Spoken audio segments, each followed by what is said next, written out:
Hello दोस्तों, कैसे हैं आप सभी। क्रांतिकारी युवा संगठन के यूट्यूब चैनल में आपका स्वागत है। दोस्तों, यहाँ पर जितने भी छात्र अभी थर्ड सेमेस्टर में एडमिशन लेने वाले हैं, ले चुके हैं, उन सभी छात्रों के साथ एसओएल प्रशासन यहाँ पर बहुत गलत कर रहा है।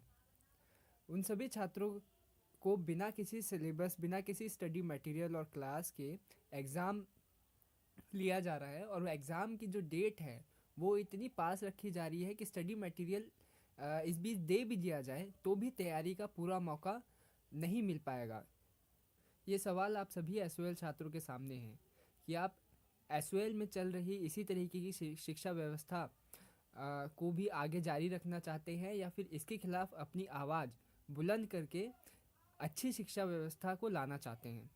आप सभी से ये अनुरोध है कि केवाईएस के साथ आए, केवाईएस के साथ आकर के अपनी शिक्षा व्यवस्था जिसमें स्टडी मटेरियल, टाइम पे रिजल्ट, अच्छी क्लासेस, ये सभी शामिल हैं। इन सभी मांगों के साथ आप सभी साथ आएँ। इस वीडियो में हम हिस्ट्री के सिलेबस के बारे में बात करेंगे। हिस्ट्री का सिलेबस जो कि 1200 ईस्वी से लेकर के सन 1700 ईस्वी तक है, जिसमें 500 साल के इतिहास को दर्शाया गया है।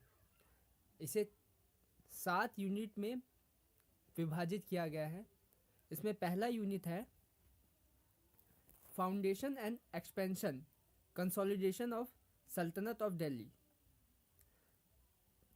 13 to 15 सेंचुरी, यानी दिल्ली सल्तनत की स्थापना, विस्तार और मजबूतीकरण 13वीं शताब्दी से लेकर 15वीं शताब्दी तक का इतिहास को आप इसमें पढ़ेंगे। दूसरे यूनिट में रीजनल एंड पॉलिटिकल फॉर्मेशन, यानी क्षेत्रीय राजनीतिक संरचना के बारे में जानेंगे विजयनगर के संदर्भ में। और अगला unit foundation and expansion and consolidation of Mughal state 16 to 17 century. इसका हिंदी में अनुवाद है मुगल राज की स्थापना और विस्तार तथा मजबूतीकरण। आप इस यूनिट में इसी के बारे में पढ़ेंगे, जिसका काल है 16वीं शताब्दी से लेकर के 17वीं शताब्दी तक। इसका अगला यूनिट है यूनिट 4 17th सेंचुरी ट्रांजिशन। इसका हिंदी में अनुवाद है 17वीं शताब्दी में हुए संक्रमण, मराठा और सिखों के संदर्भ में आप इस यूनिट में जानेंगे। अगला यूनिट है unit 5 art and architecture in medieval India, यानी मध्यकाल भारत में कला और वास्तुकला। इसमें आप मध्यकाल के दौरान मुगल शासन के दौरान बनाई गई कुछ बेहतरीन इमारतों, पेंटिंग के बारे में जानेंगे। इस काल की कुछ बेहतरीन पेंटिंग नेशनल म्यूज़ियम में नुमाइश के लिए भी रखी हुई है। और अगला जो यूनिट है unit 6 society, culture and religion, यानी समाज, धर्म और संस्कृति। इस यूनिट में हम इसी के बारे में पढ़ेंगे। इसमें आप मध्यकाल में हुए धार्मिक आंदोलन और इस कारणवश समाज, धर्म और संस्कृति को प्रभावित करने वाले जो कारक हैं, आप इनके बारे में जानेंगे, जिसमें कबीर और मीराबाई की महत्वपूर्ण भूमिका रही थी। साथ ही दक्कन की मशहूर साहित्य चक्कीनामा और चरखानामा के बारे में भी पढ़ेंगे।